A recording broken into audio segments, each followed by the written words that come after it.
So this workflow just looks at backup jobs in Ninja and notifies us if there's a failure, like no backup jobs occurring or 0 bytes uploaded maybe.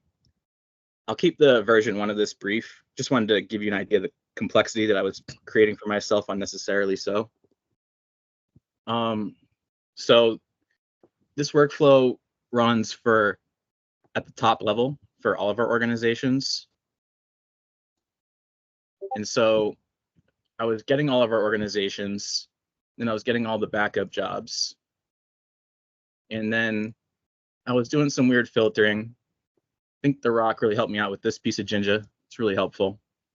But what I was doing was I was creating a dictionary, and the keys were all of the organization IDs, and the values were the list of the backup jobs.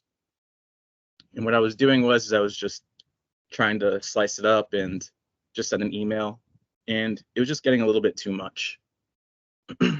So what I learned from the live development is that there's a couple of variables that we can use, as well as we can run this workflow not for just Alternus IT, but I can select which organizations I want to run it for.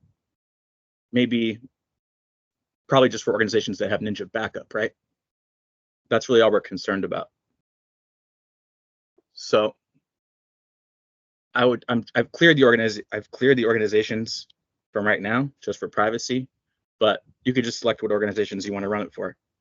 And then instead of running once and emailing us a bunch of times for however many organizations had a failure, it will run separately for each organization. And I found this a great way to manage the complexity of what I was working with.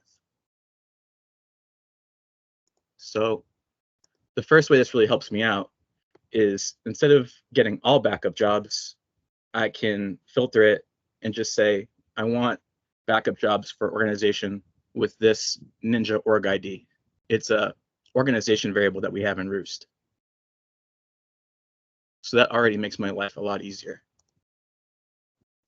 The other variable that I used was not only the org ID, I can just use that separately, as well as the org name. So I used both of these, and I was able to just query that data a lot easier. There was a couple of things I had to do, like I had to add an integration override for Ninja.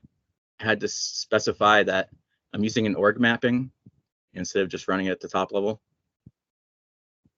So this is just stuff I didn't know, I worked with the platform for quite some time, but I didn't know this. And so I thought maybe someone else could benefit from this as well. But this is my refactored workflow. It's still kind of the same amount of actions, but it's definitely a lot easier to break down and report.